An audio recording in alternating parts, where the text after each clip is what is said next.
Alrighty, ladies and gentlemen, this is going to be my official first video talking about UFOs, UAPs, whatever you might call it. So please be gentle, and if you like this content, I know it's cliche, everybody else says it, but I generally go by what you all like. So if you like this kind of stuff, give me a big thumbs up. Consider subscribing to the channel to let me know you care and you like this kind of content.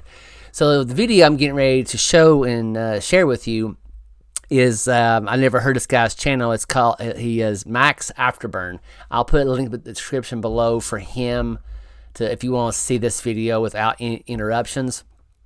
So apparently he was a Thunderbird fighter pilot, and he shares two incidences that he encountered with UAPs. And I wanted to share this with you and also maybe pause it and give my perspective and opinion about these events that took place. So let's just go ahead and get into it, and I will get going here. Let's see here. Alrighty. Hey everybody, welcome to today's video. My name's Ryan, Max Afterburner channel. For those of you who haven't been here before, I'm a former F-15E combat fighter pilot, F-16 Thunderbird pilot, and I haven't made a video about UAP experiences yet on my channel. And the reason why is because, well, I've been focused on other things, but also there has been a bit of a stigma for fighter pilots that have come forward and talked about these things. But obviously recently, over the last few years, I feel like that stigma has been removed. And now I'm ready to talk about it. I'm ready to tell you what I've seen specifically with two different...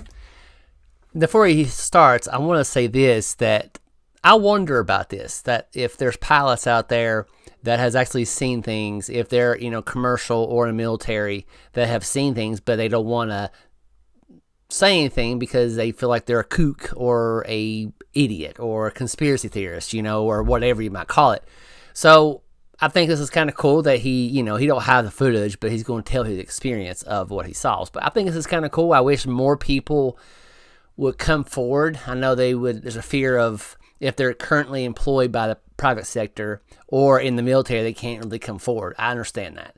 But if he's on YouTube talking about this, is his past events. So I'm hoping that this will generate more people to come forward to just share their story and share what they've experienced.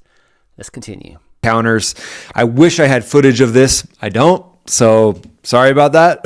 Plenty of other videos that I have on my channel if you'd rather watch something else with actual footage from war zones, war stories, and that kind of thing. But this one will basically be my personal experience, and I'll use some AI images to kind of recreate what I remember seeing during these UAP encounters.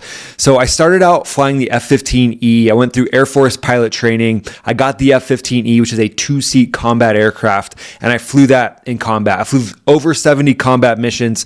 It was incredible. I would do it all over again. It was a wild way to live. It was a wild time, but I got to fly close air support on 70 different combat missions. And then I've flown some of the fastest jets in the world and the most maneuverable jets in the world, the F-16, and I flew precision stunt. I mean, he shows receipts that he has flown jets. So this is kind of a good thing to have show receipts.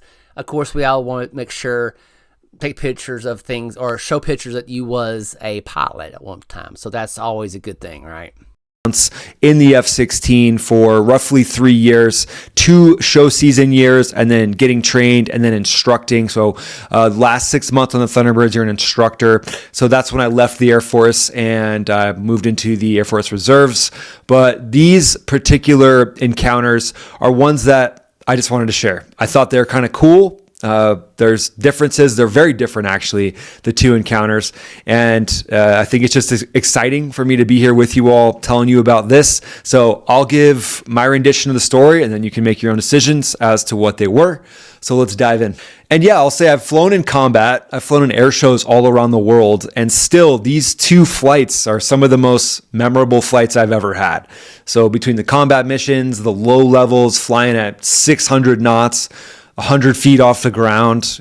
I still remember these two UFO or UAP encounters just like it was yesterday. And I think that might be the case for a lot of fighter pilots. When you see something weird, something odd, there's something that's so different about seeing a UAP. It's so different from what we've studied. He does say in the later on, spoiler alert, later on in the video, he's not a person who would seek out UFOs. So this is kind of interesting because he's just, a pilot just doing his thing. And I would assume, if you see something super interesting or out in left field while you're flying a jet, it's going to be a core memory that you'll always remember, right? It's like if you do things mundane every day, day in, day out, and you see something out of left field, it kind of, I wouldn't say jar you, but it kind of like, what the freak? And that's the reason he able to attain these details of these UAPs. I call them UFOs, but UAPs. But yeah, I just figured I'd share that with you. I spent hours and hours of my life sitting in vaults, studying the different threats I might see, the different missiles that might be shot at me, the ways that aerial combat would be enacted on me from Russia, China, around the world, thinking about these other nations' militaries that would go up against me. But I never thought about a UAP, what that would look like, what that mission would feel like. So during the encounters, it's definitely wild to just remember like a photographic memory. Like I feel like I don't have a photographic memory when it comes to most things, but when it comes to these missions and these two particular encounters, I feel like I can remember them with extreme detail. So today I'll share both stories, and the first one is what I like to call a lightning fast triangle, and that is, it looked to me. And again, this is not real pictures, like he said earlier. This is just a AI generated of what he wrote down, what he thought he saw, and this is what it generated. Like a mini advanced futuristic fighter jet that was like a 3D triangle with kind of the front of it looking like an A-frame, but then being sleek and smooth in the front, and then having wings. So it had wings underneath the triangle and then a tail that went straight up. But the coolest thing about this probably is that I was doing a Thunderbird training mission when this happened. So we had flown our training mission, and for those of you who don't know, the Thunderbirds practice relatively close to Area 51. We practice out in the Nellis. Remember that. Now, I'm going to discuss my opinion about this particular aircraft or UAP. So just hold on to that memory of Air 51. Airspace. It's outside of Las Vegas, and there's lots of crazy stuff that's been reported out there. But this was interesting because it happened once we got closer back into base. So what the Thunderbirds do is as we get closer into base, we form up into a formation of 4 of us or 6 of us, however many of us are flying that day. And then we do what's called a Thunderbird pitch. You come in low, sometimes as low as 150 feet, 100 feet above the ground, and you do a pitch up in succession, and it looks really cool. So that's what we were doing this day. We were coming back in, and this lightning fast triangle blitzed past me as we were setting ourselves up on a final. So the runway's in front of us, we're setting ourselves up on a final, and then whew, I just remember seeing this thing go massively fast past me. And that's different from the second experience that I'll tell you about. This first one, I could tell that this craft was moving completely opposite of the direction I was moving, and basically like it had done like an intercept or a dust off maneuver. So maybe this was like its way of having fun, saying like, hey, this should be Top Gun 3. You get dusted off by a UAP. It blew past, and it was kind of like breakneck speed. So I'm like, whew, and I can remember kind of slowing down time, like temporal distortion, and it was like super fast, and then ka-chink, like picture like ka-chink, ka-chink, ka-chink, ka-chink, and I'm seeing this thing like just a few milliseconds, felt like it lasted like 5 seconds. All right, so he'll go in a little more detail about this. He'll kind of get the details of the color of it and all that. So when I first heard this, and I've kind of sat on it for a couple of days, in my humble opinion, I think this is ours. I think whoever was driving this, if it was anybody behind the cockpit, it was maybe it was AI generated, but I think it was actually a human being in there because or it could be AI, computer generated, say, hey, do this, get close to it, whatever, to kind of crop dust them, like, hey, this is, see me, that kind of stuff. I think I would, I think it's one of those technologies that do exist. We just don't know about it and probably never will until later on. But I believe this situation, in my humble opinion, I don't know for sure. This is just me guessing that this is one of kind of man-made, right? You can see the images of that the AI generated, but I mean, we don't know exactly how it looked like just about his reference. But because they're close to Area 51, Area 51 was always the place they did tests of, super secret aircraft. So, but you think, well, why, if it's super secret, why would they do that, right? Right. But, we have people probably, I would assume, kind of get, they want people to start talking. Or they just want to show off. I know I would. If I was in a super secret, freaking fast aircraft and there's people flying around this, compared to them, they're super slow. I would just do donuts around them just because to show off. That's what I would do. But that's just me. Let's continue. I was so shocked by seeing the outline of this thing that it just made time slow down. It's the best way I can put it. And one of the also cool things about this is the paint job that was on it. It reminded me of something from like Monster Garage, where it was like a Cybertruck. Is what I would compare it to. It was silver that maybe made it look like it was machine welded together, but it was so futuristic looking that it also didn't make sense that it had welding on it, but it looked like it was unpainted. That's the best way I could put it. Silver, unpainted, shiny, reflective. Yeah, kind of like a Cybertruck. That's crazy. But also the fact that I was in tight formation, it was also another just shocker to me, because I couldn't keep looking behind me. I basically got those screenshots of it, ka-chink, ka-chink, ka-chink, as it's going past, and then it was gone. And I was like, oh, I really want to know what that is. But I was also looking at the jet next to me and staying in perfect formation position. 100%. Well, of course, 99%.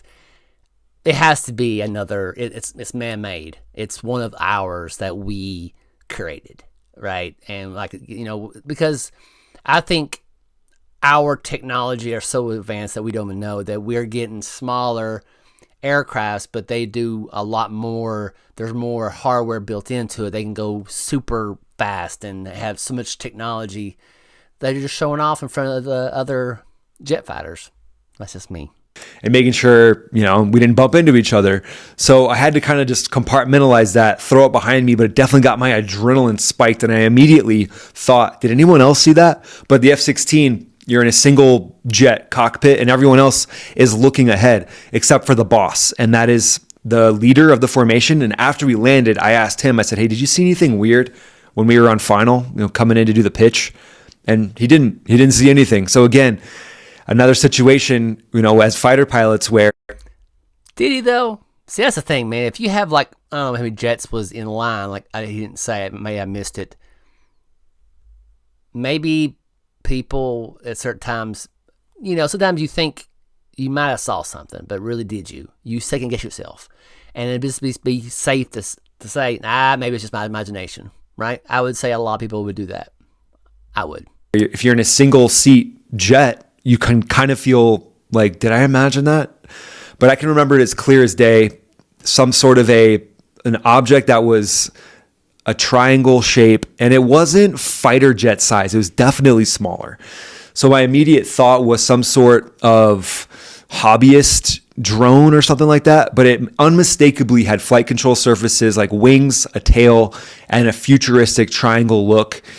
And it was going very fast. No propeller. This thing definitely had, a jet engine or some sort of propulsion engine that made it go as fast as a jet, not a propeller. And I'm not sure if there's many hobbyist planes that would be going that fast. I always heard in rumors on the interwebs, on YouTube especially, that if you see a triangle aircraft, 99.9% that's us, or, man-made kind of a technology. The second one that he is going to report, I don't think it's man-made. I think it's not of this world, but I'm getting a little ahead of myself, but continue watching. And surely, like a lot of hobbyist planes that I've seen, they go all out with the paint job. So this one didn't. This one was just silver, reflective, like looking in a mirror. Whew, wild. And it was probably about, I would assume, probably 20 feet away. And the thought that I had was like, this freaking thing's showing off. So this little tiny fighter jet, maybe 10 to 15 feet across with those reflective surfaces, I'm going 500 knots. It's going 500 knots. It's kind of like slight turning into me. And that's something that you would do as a fighter pilot around like terrain or another jet when you have it doped. When you have it doped, you can actually get a little bit closer in game because you're going to pass by and you're not going to hit anything. So that is kind of the feeling I had when it passed me. I don't remember seeing anything on my radar, no static or anything over the radio. And again, it goes, passes by and my heart's pounding and I immediately think, did I imagine that?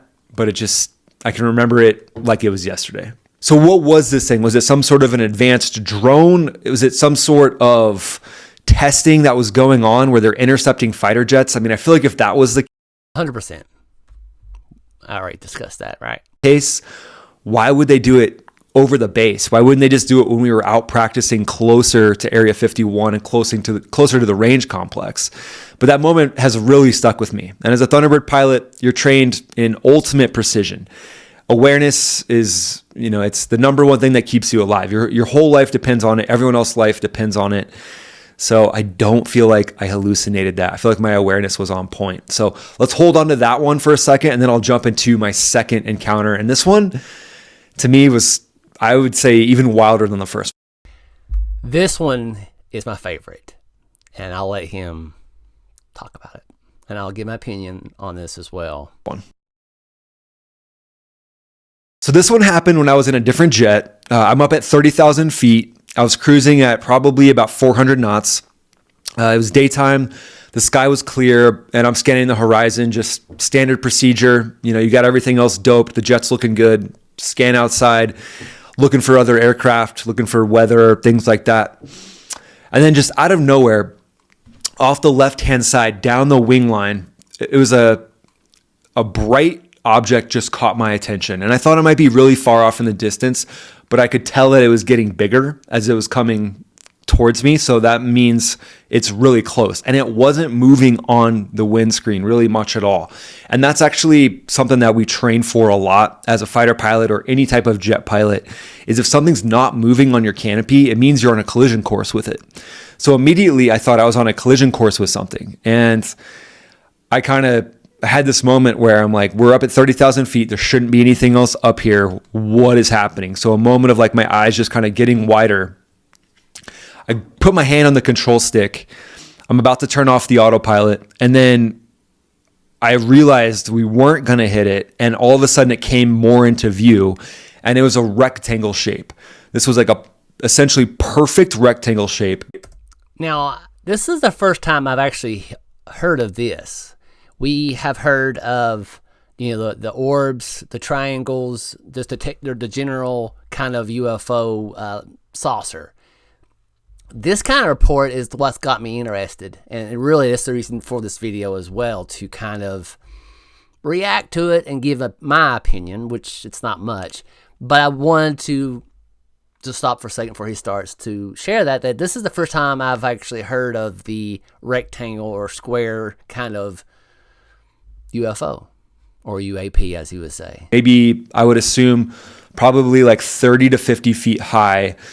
It was bright white along the outside edges, and it was like the outside edges were glowing. And then on the inside, it kind of got a little bit lighter colored, and it went all the way down to like a cream and then a clear center. So cream in the middle and then clear center. I know it sounds like I'm talking about like a delicious pastry, but literally was the wildest experience I think I've ever had, because immediately I thought it might be a weather balloon. So I'm looking for a tether. There's no tether at all. And so then I'm thinking, am I imagining this? But it starts to get closer and closer off of our left-hand side. And it didn't do a breakneck speed thing. It didn't just fly past. It kind of went like a slower motion, which makes me think it was going the same direction as us and not being like a opposite direction, which would give it that breakneck line of sight where it just flies behind you. So basically they was passing it. Instead of it coming towards him, they was going past it. So when he was saying break neck, like it was going that way. So basically, wherever this object was, it was going forward, and they noticed it, and they just passed it. That's just how I can understand that. It definitely wasn't a plane. It wasn't a drone. There was no wings on this thing. There was no exhaust at all. And again, there was no tether, so it wasn't a balloon. And the edges, it was like they were so bright, they were pulsing. And I don't know if that's just an effect that my eyes had to kind of deal with how bright it was on the outside, but it came close enough where I could really see all the details of it. So bright white around the outside, kind of like a pulse. It's so bright. Transitioned to more of a cream color, so it wasn't as bright. Kind of in the inner, I would call it like the middle of it, the outer of the middle, and then in the center, it was like clear. Like I could almost see like just kind of clear sky through like a little hole, like air was passing through that hole. But again, we're at 30,000 feet. We're at 400 knots. And I don't know, it's like this thing's hanging with us, we don't get the breakneck speed past it. So it was obviously going really quick. But the crazy thing is, so there's no contrail, there's nothing on our weather radar, no static on the radio, and it's completely flat planed. So aerodynamically, this thing shouldn't be going close to 400 knots, right? I mean, if it was oriented. Like he said, if it's going like this, I guess maybe, but it's going like that because the pressure of the air would kind of hinder it, unless in between is like the air flow goes through it quickly, or it's just that powerful of a aircraft or UAP that the outside does not affect how it goes, if that makes sense. Down, and it had a small sliver going through the slipstream. That would make more sense to me, but it really was defying any type of aeronautic laws that I've learned of. And for a rectangle to be like a barn door, just kind of flying through the air, was a wild experience. So it zooms off of our left wing.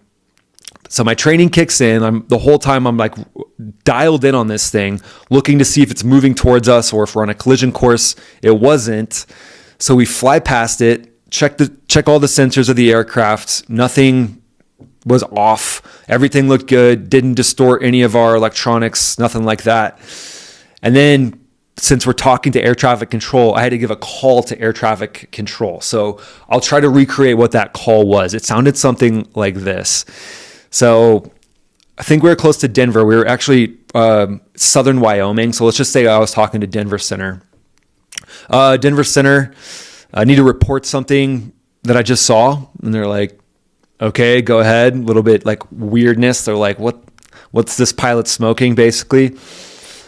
And I said, I just saw an object. It looked to be about 50 feet tall. It's a rectangle. I've never seen anything like this before. It was at our altitude at 30,000 feet. And I think you need to be aware of this in case any other jets pass through this sector of your airspace. And there was just like dead silence where the controller's like, I really don't know what to say. And then they asked, to their credit, they were like, can you describe it more? Like, what color was it? So that's when I started saying, the edges were bright white, cream in the middle, clear in the very middle. And other aircraft that were around us acknowledged, said they'd look for it. I never heard anything about it. I did see there was a report filed that showed like an anomalous object was spotted in that area around that time. I bet if there's like ATC comm back on that day, it'd be hilarious. Someone probably heard it if someone was kind of scanning the ATC radios. But yeah, this again, it was, to me, it was almost like just like a special experience, I guess. Very odd to see something like that. Never thought I'd seen anything like that before. And it's really cool to be able to share that with you guys. Right, but so he talks about each one, what he thinks and all that kind of stuff. Now, I absolutely love these types of videos. And when I started watching YouTube back in the day when it became a thing, this is what I wanted to see. Now, I don't saying he's 100% correct. I'm not saying he's fake news. But these are the videos that I look for or I want on YouTube. Just a general person that just give him their what they seen or what they thought, and especially people in the military. Why would they lie, right? And now if he goes on a book tour of his experience, they're like, okay, bro, you know what I'm saying? Those are the ones I'm like, I don't know about you. You know what I'm saying? Even like the whistleblowers. I'm not saying they're not, but I'll talk about that in a different video if you all are curious about that, or what my take is. But with this video, what did you all think? Did you all enjoy that? I genuinely love these type of kind of things like, is it possible? The first one, 100%. I think, in my humble opinion, that's one of ours. That's one of ours that we built so well made inside and out. We know how to maneuver through, and we just trying to show off in front of this pilot. That's just what I think. The second one is very weird. I don't think I've ever heard about a rectangle UAP UFO by witnesses by anybody else. Like I said earlier, a lot of people talk about triangles, and I always heard the triangles are, a lot of times, they're man-made, or it's one of us trying to do better with our technology. The second one, it made me curious, to say the least. But anyways, this is probably the longest video I ever put on this channel, and I hope it's entertaining or informative a little bit, or you just here just because you're bored. Regardless, I appreciate you. And again, before I go, if you all enjoy this kind of content, give me a big thumbs up. It shows me that you care, and also shows me that you actually enjoy this content. Now, I know it's a different type of niche of people, and that's my kind of people, because I love this topic. I can talk about this topic all day long, twice on Sunday. All right, I think I'm done for today. I hope you all have a freaking fantastic day.